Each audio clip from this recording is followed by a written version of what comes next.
நாடார்களின் வரலாறு, ஆன்மீகம், அரசியல், விளையாட்டு மற்றும் அனைத்து செய்திகளும் உடனுக்குடன் தெரிந்து கொள்ள நாடா டுடே டிவியை சப்ஸ்கிரைப் பண்ணுங்க, லைக் பண்ணுங்க, ஷேர் பண்ணுங்க, கமெண்ட் பண்ணுங்க, பக்கத்துல இருக்கிற பெல் பட்டனை கிளிக் பண்ணுங்க. வணக்கம்.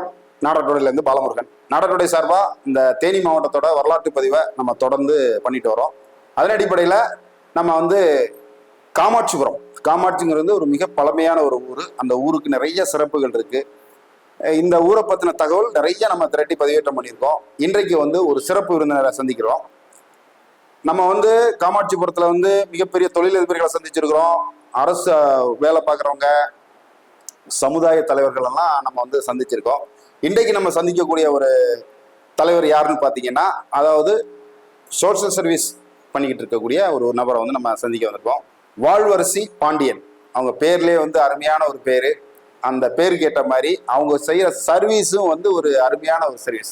அதாவது பச்சை வாழ் இயக்கம் ஒரு அமைப்பை நடத்திட்டு வராங்க. இந்த பச்சை வாழ் இயக்கம் சார்பாக நிறைய சோஷியல் சர்வீஸை அவங்க தமிழகம் முழுவதும் செஞ்சுட்டு வராங்க. குறிப்பாக காமாட்சிபுரத்துக்கு மிகப்பெரிய ஒரு செயலை அவங்க செய்திருக்காங்க. அவங்ககிட்ட நிறைய விஷயங்கள் கேட்க இருக்கிறது. வாங்க கேட்கலாம். அக்கா வணக்கம். வணக்கம். நல்லா இருக்கீங்களா? நல்லா இருக்கோம். சொல்லுங்க அக்கா. அதாவது ஒரு பாரம்பரிய மிக்க ஒரு ஊர்ல பிறந்திருக்கீங்க. நிறைய நாடார்களுக்கு பெருமை சேர்க்கக்கூடிய ஊர்ல அந்த காமாட்சிபுரம், தேனி மாவட்டம் காமாட்சிபுரம் இருக்கிற ஊரும் ஒரு முக்கியமான ஒரு ஊர். சொல்லுங்க, அந்த முதல்ல உங்களை பத்தி சொல்லுங்க. என்னோட பேர் வாழ்வரசி பாண்டியன். நான் பிறந்தது காமாட்சிபுரம். அடுத்து நாங்க வளர்ந்தது அங்கதான், படிச்சது அங்கதான், எல்லாமே அங்கதான் படிச்சோம். பிறகு அதுக்கப்புறம் முதல்ல எங்க ஊரை பத்தி நான் சொல்றேன். சொல்லுங்க. எங்க ஊர் நல்ல அழகிய மலைகள் சூழ்ந்த ஒரு இயற்கையான ஒரு ஊரு. எங்க உருவாக்கின தாத்தா பச்சையப்பன். அவர் மேல எல்லாருக்குமே ரொம்ப ஈடுபாடு இருக்கும். அவருக்குன்னு ஒரு கோவில் கட்டி கும்பிடுறோம். எல்லாருமே என்ன ஒரு நல்ல செயல்னாலும் முதல்ல அங்க போய் அவரை கும்பிட்டுட்டு அடுத்த இதுவே ஆரம்பிப்பாங்க. அந்த மாதிரி ஒரு விசேஷமான ஒரு கோவில். நாங்க எப்படின்னா, சின்ன பிள்ளையில இருந்தே இப்ப தோட்டத்துக்கு போறோம் அப்படின்னா கூட அந்த கோயில்ல போய் அவரை கும்பிட்டுட்டு, பச்சை தாத்தா அப்படின்னு சொல்லி அவரை கும்பிட்டுட்டு போவோம். எங்க கோயில் தோட்டத்துக்கு போறதுனா கூட அந்த மாதிரி ஒரு இது. அடுத்து எங்க ஃபேமிலிங்கிற போது எங்க குடும்பம் ரொம்ப நல்ல ஒரு அன்பான ஒற்றுமையான ஒரு குடும்பம். தோகை வகைரா அப்படின்னு சொல்லுவாங்க. எங்க அப்பா பேரு தோகை பச்சையப்பன் அப்படின்னு சொல்லுவாங்க. எங்க அம்மா பேர் குருவம்மாள். ரொம்ப அமைதியானவங்க. எங்க அம்மா யாரையும் பிள்ளைங்களை அடிக்க கூட மாட்டாங்க. அந்த மாதிரி எங்க அப்பா ரொம்ப கண்டிஷனா இருப்பாரு. ஆனா பொய் சொல்லக்கூடாது. எங்க அப்பாவுக்கு நாங்க பொய் சொன்னா பிடிக்காது. பொய் சொல்லக்கூடாது. எக்காரணம் கொண்டும் பொய் சொல்லக்கூடாது. அது அவரோட வளரும் போதும் எங்களுக்கு அதே தான். அவர் இறக்கும் தருவாயிலையும் பிள்ளைங்க கிட்ட சொன்னது அதுதான். என்னைக்கு எந்த சூழ்நிலையிலையும் பொய் பேசாதீங்க, ஒற்றுமையா இருக்கணும். அது எல்லாருக்குமே அவர் பிள்ளைங்களுக்கு அவர் சொன்ன மிகப்பெரிய அறிவுரை அதுதான். நாங்க அதே மாதிரிதான் இன்னைக்கும் கடைபிடிச்சிட்டு இருக்கோம். நாங்க கூட பிறந்தவங்க 7 பேர், 4 பசங்க, 3 பொம்பளை பிள்ளைங்க. எல்லாருமே எது ஒரு விசேஷம் அப்படின்னாலும் விட்டு கொடுக்காம போய் இருக்கோம். அதுக்கப்புறம் இத எங்களோட குடும்பம். சரி, ஓகே. உங்க ஃபேமிலியை பத்தி சொன்னீங்க, உங்க ஊரை பத்தி எல்லாம் சொல்லிட்டீங்க. நீங்க செய்யக்கூடிய அந்த பச்சை வாழ் இயக்கத்தை பத்தி சொல்லுங்க. இந்த இயக்கத்தை எந்த காலகட்டத்துல நீங்க தொடங்குனீங்க, இன்றைக்கு வரைக்கும் என்னென்ன சர்வீஸ் எல்லாம் இந்த அமைப்பு மூலமா பண்ணிட்டு வரீங்க, அதை பத்தி சொல்லுங்க. இது ரொம்ப ஆர்வமா ஆசையா ஆரம்பிச்ச ஒரு இயக்கம். இதுக்கு முதல் காரணம் என்னோட பொண்ணு. அவ இயற்கை மேல ரொம்ப பற்றுதலா இருப்பா. அதனால அந்த பிள்ளை படிச்சது கூட எங்களுக்கு ஆசை, அந்த பிள்ளை டாக்டருக்கு படிக்க வைக்கணும்னு ஆசைப்பட்டோம். ஆனா அந்த பிள்ளை எனக்கு இயற்கை மேலதான் ஆசை, அதனால அது சம்பந்தமா நான் படிக்கிறேன் அப்படின்னு சொல்லிடுச்சு. அதனால அவளை பிஎஸ்சி பயாலஜி சென்னையில படிச்சா. அடுத்து ecology and environment science MSc Pondicherry யூனிவர்சிட்டியில படிச்சான். அவளுக்கு அந்த இயற்கை மேல அவ்வளவு ஒரு ரொம்ப நேச்சுரல் விரும்புற பொண்ணு. அதனால அவளோட ஆசை முதல்ல நீ நல்லது பண்ணுமா, நம்ம கிராமத்துல எல்லாம் நம்ம சென்னையில பண்றது கஷ்டமா இருக்குன்னா கூட கிராமத்துல பண்றதுக்கு நல்லா இருக்கும் அப்படின்னு சொல்ல அப்ப ஒரு யோசனை தோணுச்சு. அப்ப எங்க அக்கா வீட்டுக்கார் பெரிய மச்சான் இருக்காரு. அவர் பேரும் பச்சையப்பன். அவரு லெப்டினன்ட் கர்னல். அவரு ரிட்டையர் ஆயிட்டு ஊருக்கு வந்துட்டாங்க, காமாட்சிபுரத்துல இருக்காங்க. அப்ப அவர்கிட்ட நான் சொல்றேன், இப்படி பண்ணலாமா, சூப்பரா பண்ணலாமா, நல்ல விஷயம், நீ ஆரம்பி, நான் இங்க சப்போர்ட் எல்லாமே நான் பாத்துக்கிறேன் அப்படின்னு சொன்னாரு. அதனால அந்த ஒரு ஆசையில சரி அப்ப நம்ம ட்ரஸ்ட் ஆரம்பிப்போம் அப்படின்னு சொல்லிட்டு அதுக்கான வேலைகள்லாம் பார்த்தோம். ஆனா அதுக்கு இடையில அவரு இறந்துட்டாரு, ஒரு விபத்துல இறந்துட்டாரு. பிறகு அதுக்கப்புறம் சரி அவரு இவ்வளவு தூரம் நமக்கு சொன்னாரு, அந்த இதை நம்ம நடத்துவோம் அப்படின்னு சொல்லிட்டு தான் எங்க ட்ரஸ்ட்டை 17ஆவது வருஷம் ஒரு மே மாசம் பதிவு பண்ணோம். 2017 தான் கிரீன் லைஃப் மூவ்மெண்ட், பச்சை வாழ்வு இயக்கம் அப்படின்னு அந்த ட்ரஸ்ட்டை பதிவு பண்ணோம். பண்ணிட்டு இதுக்கு முதல் என்ன காரணத்துக்காக அப்படின்னு சொன்னா, முன்னாடி எல்லாம் பசுமை நிறைய இருந்துச்சு கிராமங்கள் தோறும். அடுத்து ஒரு பெரிய வறட்சி வந்துச்சு. அதில் நிறைய பேர் இடம்பெயர்ந்து சென்னைக்கு, கோயம்புத்தூருக்கு, சிவகாசிக்கு அப்படி நிறைய பேர் இடம்பெயர்ந்து போயிட்டாங்க. காமாட்சிபுரத்துல இருந்தவங்க எல்லாருமே பிழப்புக்கு வேணும் அப்படின்னு சொல்லிட்டு வியாபாரம் பண்றதுக்கோ வேலை சம்பந்தம் அப்படி போயிட்டாங்க. அப்ப விவசாயம் பண்ணணும், அது விவசாய பூமி. அப்ப விவசாயம் பண்ணணும் அப்படின்னா பசுமை நிச்சயம் வேணும், அங்க நீர் ஆதாரம் வேணும் அப்படிங்கிறத ஒரு நோக்கம் மனசுல வச்சுடுத்தேன். நான் இந்த ட்ரஸ்ட் மூலம் நம்ம என்ன பண்ணலாம் அப்படின்னு சொல்லி முதல்ல யோசனை பண்ணும்போது, சரி முதல்ல மரங்கள் நடுவோம் அப்படின்னு சொல்லிட்டு ஃபர்ஸ்ட் அதுதான் ஆரம்பம். மரங்கள் நட்டோம், நிறைய மரங்கள் நட்டோம். பசங்க எல்லாம் நிறைய வாலண்டியர்ஸ் எல்லாம் வந்தாங்க, எங்க ஊர் பசங்க மரங்கள் ஸ்கூல்ல, கோயில்கள்ல, கிரவுண்டுல, அந்த மாதிரி பொது இடங்கள்ல எல்லாமே மரங்கள் நட்டோம். அடுத்து பனை விதைகள் அதே மாதிரி நடணும். ஏன்னா பனை நமது மாநில மரம். நம்ம அதனோட இதுல இருந்து வந்தவங்க தான், பனையேரிகள்ல இருந்து வந்தவங்க தான். நம்ம பரம்பரையே நாடார் பரம்பரைங்கிறதையும் அதுல இருந்து வந்ததுதான். அதனால அந்த பனை மேல எனக்கு எப்பயுமே ஒரு தீராத ஒரு பற்று இருக்கும். இப்பயுமே எங்க வீட்டுல சர்க்கரை யூஸ் பண்ண மாட்டோம், கருப்பட்டி, அந்த பனஞ்சக்கரை, பனங்கற்கண்டு அப்படி அந்த மாதிரிதான் பயன்படுத்துவேன் நாளா. அதனால சரி நம்ம பனை எங்க ஏரியால ரொம்ப கம்மியாவே இருக்கு, கொஞ்சம்தான் இருக்கு, ரொம்ப இல்லை. அதனால பனை நடுவோம் அப்படின்னு சொல்லிட்டு பனை விதை அந்த விழுகும் போது, அது பனை மரம் ஒரு எங்கன்னா எங்க அக்காவுங்க தோட்டத்துல பனை மரம் நிறைய இருக்கு. அவங்க தோட்டத்துல போய் பனம்பழம் அந்த விழுக சீசன்ல போயிட்டு பனம்பழம் எல்லாம் எடுத்துட்டு வந்துட்டு அதை பனை விதை நிறைய வருஷத்துக்கு ஒரு 2 வாட்டி 3 வாட்டி பனை விதை நடுவோம். அடுத்து அந்த பனை விதைகள்லாம் ஓடக்கரையில அப்படி இந்த வாய்க்கால்ல அப்படி நடுவோம்.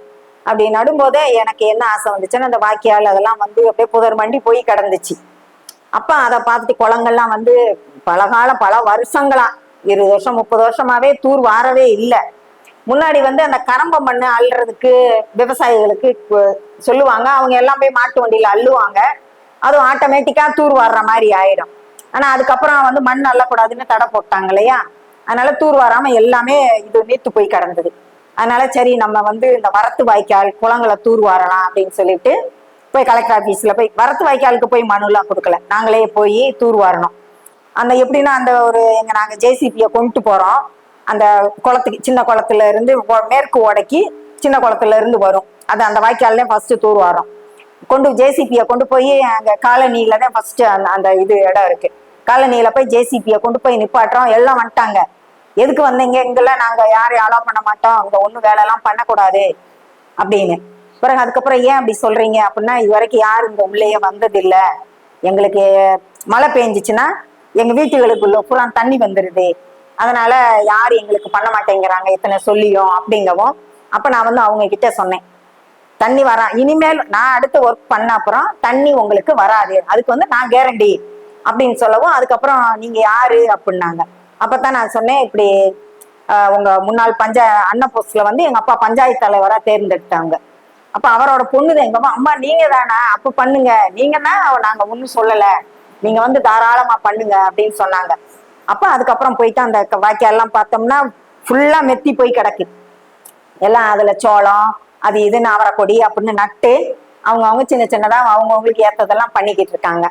ஒருத்தர் பாத்தீங்கன்னா பாலமே கட்டி அந்த பக்கம் அவர் தோட்டம், அந்த தோட்டத்துக்கு போய் விவசாயம் பண்ணிக்கிட்டு இருக்காரு. அப்புறம் அவங்க கிட்ட எல்லாம் பேசவும், நாங்களே கிளீன் பண்ணி கொடுக்குறோமா, இதெல்லாம் வெட்டி கொடுத்துட்றோம், நீங்க அதுக்கப்புறம் ஜேசிபி விட்டு கிளீன் பண்ணுங்கன்னு சொல்லிட்டு அவங்களே எல்லா அருவாள்லாம் எடுத்து கிளீன் பண்ணி கொடுத்தாங்க. அதுக்கப்புறம் ஜேசிபியை விட்டு கிளீன் பண்ணோம். இப்போ வரைக்கும் அவங்களுக்கு மழை பெஞ்சா அந்த அவங்க வீடுகளுக்குள்ளெல்லாம் வந்து தண்ணி போகவே இல்லை. மழை பெஞ்சாலும் அடுத்து வந்து குளத்தை தூர்வாரணும். அப்ப அந்த குளம் தூர்வாடுறது வந்து ஒரு 8 நாள் தூர்வாரி இருப்போம். சின்ன குளம், காமாட்சிபுரத்துல இருக்கிற சின்ன குளம் தூர்வாரணும். மனு கொடுத்துட்டு அவங்க எங்களுக்கு ஓகே சொன்னாங்க. அதுக்கப்புறம் தூர்வாரணும். தூர்வாரும்போதெல்லாம் எல்லாரும் வந்தாங்க, ஊர்ல இருந்து எல்லாருமே வந்து ரொம்ப ஆசைப்பட்டாங்க. நல்ல நல்ல வேலை, இத்தனை வருஷம் பண்ணல, இந்த பிள்ளை சென்னையில இருக்கிற பிள்ளைக்கு நம்ம ஊர் மேல ஆசை வந்து பண்ணுது அப்படின்னு சொல்லி எல்லாருமே, ஊர்க்காரவங்க எல்லாருமே, சொந்தக்காரவங்க, தெரிஞ்சவங்க, நண்பர்கள் எல்லாருமே நல்ல சப்போர்ட் பண்ணாங்க. அந்த குளம் தூர்வாரி முடிச்சோம். அப்புறம் அதுக்கப்புறம் ஒரு வாரத்திலே எனக்கு இன்னொரு ஆசை, பக்கத்து ஊர் வேப்பம்பட்டி பஞ்சாயத்துக்கு உட்பட்டது ஒரு ஜமீன்தார் ஊரணின்னு அது ஒரு குளம் இருக்கு மேற்க. சரி அப்படின்னு சொல்லிட்டு அந்த குளத்தையும் தூர்வாருவோம்னு சொல்லி அதுக்கும் போய் மனு கொடுத்தேன். அதுவும் பாருங்க, இது ரெண்டுமே வந்து பஞ்சாயத்து குளம், அதனால அதுவும் ஓகே சொல்லிட்டாங்க. அதனால அந்த குளத்துக்குமே மேற்க ஒரு 1 கிலோமீட்டர் வரைக்கும் அந்த வரத்து வாய்க்கால் தூர்வாருனேன். அது வந்து பெரிய வேலை, அதுவுமே போய் தூர்வாரணும். எனக்கு வந்து இது ஃபுல் சப்போர்ட்னா, ஊர்ல எங்க 2 அண்ணன் இருக்காங்க. 2 அண்ணனும் மாத்தி மாத்தி என் கூட வந்து இருப்பாங்க. அவங்க தோட்டத்துக்கு போறாங்களோ இல்லையோ என் கூட வந்து அந்த ஜேசிபி வேலை நடக்கும்போது என்ன இதுனாலும் பாத்துக்கிறதுக்கு செய்யறதுக்கு எனக்கு துணைக்கி அப்படின்னு சொல்லிட்டு வந்து நிற்பாங்க. அப்படியே தூர்வாருவோம். அதுக்கப்புறம் வந்து அந்த ஜமீன்தார் ஊரணி அது தூர்வாரணும். அதுக்கு 2 ஜேசிபி அதெல்லாம் வச்சு பண்ணோம். அப்ப வந்து இந்த ஜேசிபிலாம் வந்து பக்கத்துல என்னோட ஃப்ரெண்டு ஒருத்தர் SM பழனிசாமின்னு ஒருத்தர் இருக்காரு, சுக்காங்கல்பட்டிக்காரு. அவர் வந்து ஜேசிபி ஒரு 2-3 நாள் கொடுத்தாரு, ஃப்ரீயா கொடுத்தாரு. அடுத்த ரவி அண்ணன்னு ஒரு அண்ணன், எங்க அண்ணன் சுந்தரமூர்த்தி அண்ணனோட கிளாஸ்மேட், அவர் ஜேசிபியை வந்து வண்டி கொடுத்துட்றேன்ப்பா, நீ வந்து டீசல் போட்டுக்கோ, டிரைவருக்கு கொடுத்துக்கோ அப்படின்னு சொல்லி அவர் ஒரு 2-3 நாள் கொடுத்தாங்க. அது மாதிரி எரக்கோட்டைப்பட்டியில வந்து 2 பேர் டிராக்டர், 2 பேர் கணபதி, அவங்க தம்பி முருகவேல், 2 பேருமே வந்து டிராக்டர் கொடுத்தாங்க, டிரைவரோடயே அனுப்பிட்டாங்க. அப்புறம் அடுத்து மிச்சம் கொஞ்சம் வண்டி தான், எங்க டிராக்டர் ஒரு டிராக்டரு, அப்புறம் அடுத்து ஒரு 2-3 வண்டி மட்டும் எடுத்துக்கிட்டோம். அது கொஞ்சம் பெரிய குளம், அதனால அதுக்கு வண்டி நிறைய வேணும்னு சொல்லிட்டு. ஆனா மண் வந்து வெளியவே போகக்கூடாதுட்டாங்க, மண் வந்து கரையிலேயே தான் ஃபுல்லா போட்டு பண்ணோம். அது அந்த குளங்கள்லாம் தூர்வாரி ஒரு 2 நாள் கழிச்சிட்டு பயங்கரமான மழை எங்க ஊர்ல, அது வரைக்கும் அப்படி ஒரு மழை பெய்யல. பெஞ்சி அந்த குளங்கள்லாம் நிறைஞ்சி அப்படியே மறுகால் போச்சு. மழையோட எங்க அண்ணன் என்னைய கூட்டிட்டு போய் பார்த்து நம்ம அப்படியே சந்தோஷத்துல அப்படியே ஆனந்த கண்ணீர் விட்டு, ரொம்ப அது வந்து எனக்கு வாழ்க்கையில வந்து ஒரு மறக்கவே முடியாது. அப்படி ஒரு நிகழ்வுலாம் நிகழ்ந்திருக்கு. அதனால எனக்கு ஆசை வந்து இன்னும் நிறைய குளங்கள் வந்து நிறைய தூர்வாரணும். ஏன்னா விவசாய பூமி, விவசாயம் செழிக்கணும்னா தண்ணி வேணும். தண்ணி இருந்தாலே கிணறுகள்ல தண்ணி இருக்கும், போர்ல தண்ணி இருக்கும். அதனால நம்மளால முடிஞ்ச வரைக்கும் பண்ணணும் அப்படின்னு ஒரு ஆசை வச்சிருக்கேன். அதை வந்து செயல்படுத்தணும். ஓகே, இது மட்டும் இப்போ உங்க ஊர்ல இந்த மாதிரி தூர்வாரி அதோட அந்த விவசாயம் பெருகிறதுக்குள்ள வேலைகள்லாம் செஞ்சிருக்கீங்க. அடுத்தத வேற எந்தெந்த விஷயங்கள்லாம் பண்ணிருக்கீங்க, அதை பத்தி சொல்லுங்க. அடுத்து வந்து சொல்லணும்னா, எங்க பள்ளி மிக பழமையான பள்ளி, ரொம்ப சூப்பர், நல்ல ஒரு பள்ளினா எங்க பள்ளியை நாங்கெல்லாம் சொல்லுவோம். ஏன்னா எங்க ஊருக்கு படிக்கிறதுக்கு சின்னமனூர்ல இருந்து எங்க ஊர்ல இருந்து ஒரு 7 கிலோமீட்டர் 8 கிலோமீட்டர் இருக்கும். அது டவுன். அங்க இருந்து எங்க ஸ்கூலுக்கு படிக்க வருவாங்க. அப்ப எவ்வளவு நல்லா இருந்திருக்கும். எங்க ஸ்கூலோட டீச்சர்ஸ் வந்து பிள்ளைங்க மேல அவ்வளவு அக்கறை எடுத்து நைட் ஸ்டடி வைப்பாங்க. பொம்பளை பிள்ளைங்களுக்கு வந்து ஈவினிங் ஸ்டடி வைப்பாங்க, பசங்களுக்கு நைட் ஸ்டடி வச்சு சொல்லி கொடுப்பாங்க அப்போல்லாம். அதனால நல்ல ஸ்கூலு, நல்ல மார்க்கு, நல்ல ஸ்ட்ரிக்ட் அப்படின்னு சொல்லி பக்கத்து ஊர்ல இருந்தெல்லாம் வருவாங்க. எங்க ஸ்கூல் உருவாக காரணம் வந்து எங்க தாத்தா, அம்மாவோட அப்பா சுந்தரப்ப நாடார். அவர் வந்து இந்த ஸ்கூல் உருவாகிறதுக்கு வந்து ரொம்ப முயற்சி எடுத்து அவரோட பங்களிப்பு வந்து நிறைய ஸ்கூல் உருவாகிறதுக்கு. அதுக்கு முன்னாடி வந்து ஸ்கூல் எங்க செயல்பட்டுச்சுன்னா, எங்க ஊர்ல சர்ச் இருக்கும், 2 சர்ச் இருக்கும். ப்ராட்டஸ்டன்ட் சர்ச் ஒண்ணு, ரோமன் கேத்தலிக் சர்ச் ஒண்ணு. அங்கதான் வந்து ஸ்கூல் நடந்திருக்கு. பெருசா இல்லாம கொஞ்சம் பேர் தான் அப்பெல்லாம் படிப்பாங்க. அங்கதான் போய் நிறைய பேர் படிச்சிருக்காங்க. அதுக்கப்புறம் எங்க தாத்தா கொஞ்சம் நிறைய முயற்சி எல்லாம் எடுத்து ஸ்கூல் உருவாக்கி இருக்காரு. இப்ப அந்த ஸ்கூல் நல்லா சூப்பரா வளர்ந்து நிறைய செயல்பாடுகள்லாம் பண்ணியிருக்காங்க. நிறைய பேர் அதுல படிச்சவங்க நிறைய பெரிய பெரிய பதவியில எல்லாம் இருக்காங்க. நல்லா எங்க ஸ்கூல்ல படிச்சு பதவிக்கு போனவங்களும் சரி, எல்லாருமே நியாயமா இருப்பாங்க, யாருமே லஞ்சம் வாங்க மாட்டாங்க.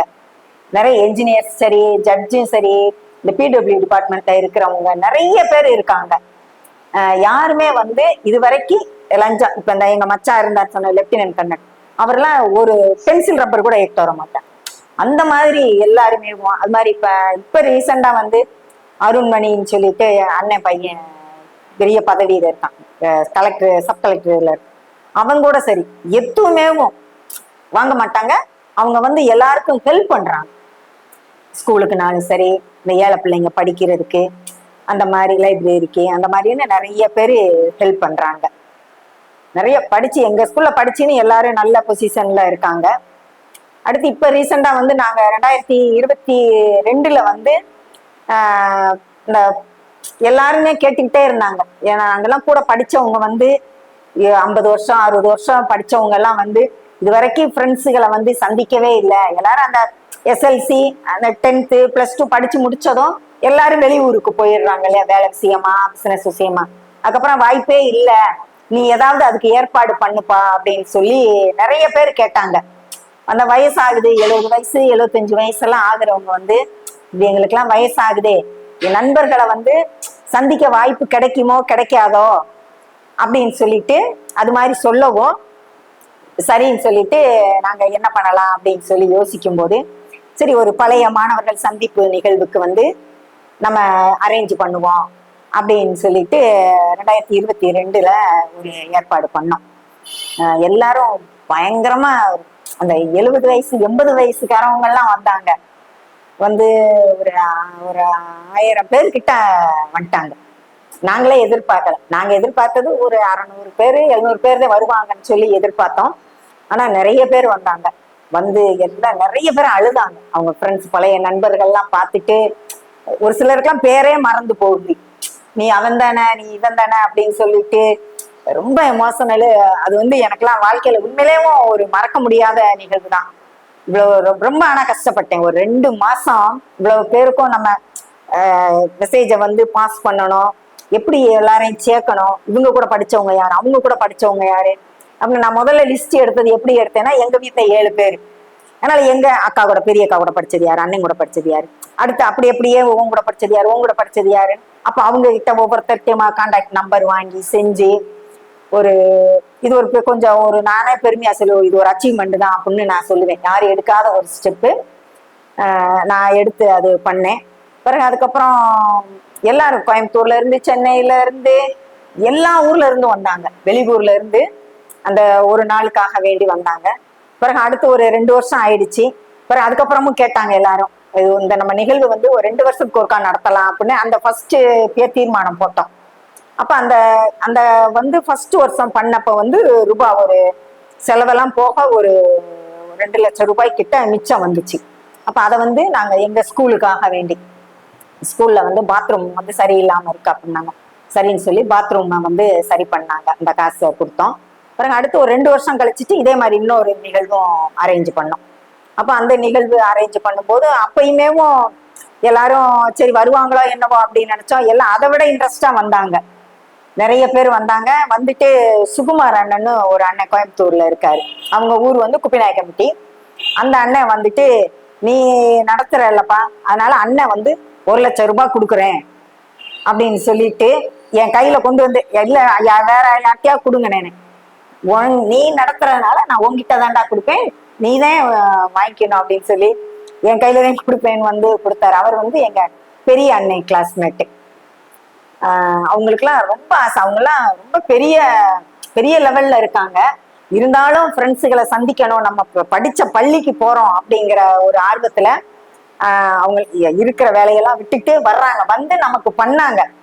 அதெல்லாம் வந்து ரொம்ப, நீ சொன்னா சரியா இருக்கும்பா, நாங்க செய்யறோம், அந்த ஒரு வார்த்தை எனக்கு வந்து எப்பயுமே அதெல்லாம் மறக்கவே மாட்டேன். நான் கேட்டவங்க எல்லாருமே இப்படி பண்ணுவோமா அப்படின்னா, நீ சொல்லுப்பா சரியா இருக்கும் அப்படின்னு. அதே மாதிரி ஊர்ல செல்வராஜ் அண்ணன் இருக்காரு எங்க தரர் வீட்டுல. அவரும் ரொம்ப சொல்லுவாரு, நீ பண்ணுப்பா, நீ பண்றது கரெக்டா தான் பண்ற, யார்ட்டையும் கேட்க வேண்டியது இல்லை அப்படிம்பாரு. அதெல்லாம் வந்து எனக்கு சரி நல்ல ஒரு ஊன்றாதான் இருக்கும். சரி நம்ம நல்லதுதான் பண்றோம் அப்படின்னு சொல்லிட்டு, அதனால அந்த 2வது வருஷமும் வந்தது வந்து அதுவும் ஸ்கூலுக்கு. அடுத்து அதே மாதிரி ஸ்கூலுக்கு 1.5 லட்சம் கொடுத்தோம். ஹை ஸ்கூலுக்கு, எலிமெண்டரி ஸ்கூலுக்கு 50,000 ரூபாய். நான் ரெண்டுமே நம்ம ஸ்கூலு. அப்படி அங்க படிச்சுதானே நம்ம இங்க வந்தோம். தொடக்கப்பள்ளியில படிச்சுதான் ஹை ஸ்கூலுக்கு வந்தோம். அதனால அங்கேயும் பண்ணுவோம்னு சொல்லிட்டு இங்க வந்து இதே மாதிரி இப்ப கேர்ள்ஸ் பாத்ரூம் வந்து சரி பண்ணி இருக்காங்க ஹை ஸ்கூல்ல. அங்க வந்து பிரிண்டர் கேட்டாங்க, வாங்கி கொடுத்துருக்கோம். இப்ப வந்து சேர்லாம் ஆர்டர் போட்டிருக்கோம். இந்த பொங்கலோட போய் வாங்கி கொடுக்கணும். சரி, ஓகே. நிறைய சர்வீஸ் உங்க ஊருக்கு எல்லாம் பண்ணிருக்கீங்க. அடுத்து என்ன பண்ண போறீங்க? அடுத்து பண்ணணும் அப்படின்னு சொன்னா, தேனி மாவட்டத்துல இருக்கிற நீர்நிலைகள் எல்லாமே தூர்வாரணும் அப்படிங்கிறது என்னோட பெரிய கனவு. பிறகு எனக்கு இன்னொரு ஆசை ஒண்ணு இருந்துச்சு. மரங்கள் நிறைய வந்து நம்ம ஒரே இடத்துல வெளியில நட்டோம்னா மரங்கள் நிறைய கூண்ட தூக்கிட்டு போயிடுறாங்க, புடுங்கி போட்டுறாங்க. அந்த மாதிரிலாம் நிறைய வேலை நடக்குது. அதனால நம்ம இடத்துலயே மரம் நடணும்னு சொல்லிட்டு ஒரு 1.5 ஏக்கர்ல ஃபுல்லா இப்ப நான் பல மரங்களா வச்சு ஒரு தோப்பு உருவாக்கியிருக்கேன் எங்க ஊர்ல. இப்ப ஒரு 1.5 வருஷம் ஆக போகுது. இப்ப மாதுளம்பழம், கொய்யா பழம்லாம் பழுக்க ஆரம்பிச்சிருச்சு. அது ஒரு எனக்கு மன நிறைவான ஒரு பணி. அதை எங்க அண்ணன் பாத்துக்கிறாரு, ஊர்ல இருக்கிற அண்ணன், சின்ன அண்ணன் பாத்துக்கிறாரு. அடுத்து அதெல்லாம் இந்த குளங்கள் வந்து நீர்நிலைகள் முறையாக பராமரிக்கப்பட வேண்டும். அது வந்து நான் இப்ப 2 இது பண்ணேன் அப்படின்னா அது என்னோட காசுலயே பண்ணிட்டேன். இனிமேல் வந்து யாரோட சப்போர்ட் எனக்கு வந்து தேவை. வந்தாதே நம்ம அடுத்து பெரிய லெவல்ல பண்ணணுங்கிற போது இங்க ரொம்ப செலவு வரும். அப்ப ஏதாவது ஒரு ஃபண்டு, ஒரு இயக்கங்கள் யாராவது வந்து சப்போர்ட் பண்ணாங்கன்னா கண்டிப்பா வந்து எடுத்து பண்ணணும். எடுத்து பண்றதுக்கு ஆள் இல்லை. எல்லாம் ஐயோ எப்படி பண்றது அப்படின்னு சொல்லிதான் ஒதுங்கிடுறாங்க. எனக்கு வந்து நான் யாரு குறை சொன்னாலும் பரவாயில்ல, என்னவங்க பண்றாங்க, என்ன ஆக போகுது அப்படின்னு யாரு சொன்னா கூட நான்லாம் கவலைப்பட போறது இல்லை. நல்லது செய்யறதுக்கு எதுவுமே யோசிக்கப்படாது. அதனால நல்லவங்க நமக்கு 4 பேர் சப்போர்ட் பண்ணுவாங்க. நம்மள மாதிரி இருக்கிறவங்களும் இருப்பாங்கல்ல. அதனால குறை சொல்றவங்களை விட்டுட்டு நல்லது சொல்றவங்கள நம்ம கூப்பிட்டுக்கிடணும். கூப்பிட்டு அவங்களோட சப்போர்ட்ல வந்து எனக்கு இதுக்கு வந்து கொஞ்சம் பேர் ரொம்ப உறுதுணையா இருந்தாங்க. அவங்க பேர்லாம் நான் சொல்லியே ஆகணும். எங்க ஊர்ல சந்திரசேகர் அண்ணன், குட்டி அண்ணன் கூப்பிடுவோம். அவர் வந்து எனக்கு ரொம்ப ஹெல்ப் பண்ணுவாரு. எதுனாலும் நான் வர்றையா அண்ணன் வர்றையா அப்படின்பாரு. அது மாதிரி அவரு சேராஸ் மச்சான்னு ஒருத்தர் இருக்காரு, அவரும் வருவாரு. அடுத்து எங்க அண்ணன் சென்னையில இருக்கிற அண்ணன், என்ன ஒரு மீட்டிங், சின்ன மீட்டிங்கு, ஏதாவது மனு கொடுக்க போனா கூட சென்னையில இருந்து ஓடி வந்துறாரு சங்கரமூர்த்தி அண்ணன். சங்கரமூர்த்தி அண்ணனும் குட்டி அண்ணனும் கிளாஸ்மேட்டு, உயிர் நண்பர்கள். அதனால விட்டு கொடுக்க மாட்டாங்க, வருவாங்க. இது மாதிரி கொஞ்சம் அந்த முக்கியமானவங்க எல்லாம் வந்து நமக்கு நாங்க இருக்கோம்ப்பா பண்ணுப்பா அப்படின்னு சொல்லி பண்ணுவாங்க. அடுத்து அதே மாதிரி எங்க ஸ்கூல்ல வந்து என்எஸ்எஸ் இருக்கு.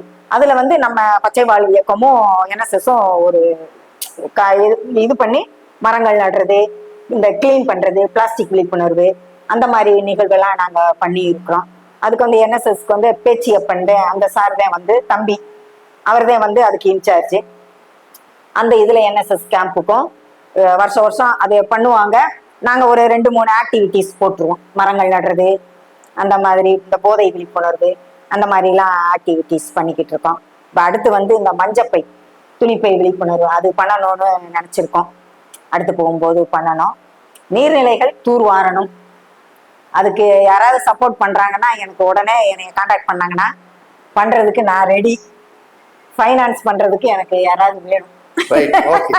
இப்போ அக்கா நிறைய விஷயங்கள் சொன்னாங்க. அதாவது அந்த சோசியல் சர்வீஸ் பண்றதுக்கு வந்து இன்னைக்கு ஆள் குறைவு, அதுவும் வந்து ஒரு பெண்மணியாக இருந்து இன்னைக்கு வந்து சிறப்பா செயல்பட்டு இன்னைக்கு ஒரு ஊருக்கு, அதாவது கிட்டத்தட்ட 10-25 ஆண்டுகள் செயல்படாம இருந்த ஒரு பகுதியை அவங்க தூர்வாரி இன்னைக்கு வந்து அந்த மழை நீரெல்லாம் சேகரித்து விவசாயத்துக்கு பயன்படுற முறையா உருவாக்கி விட்டுருக்காங்க.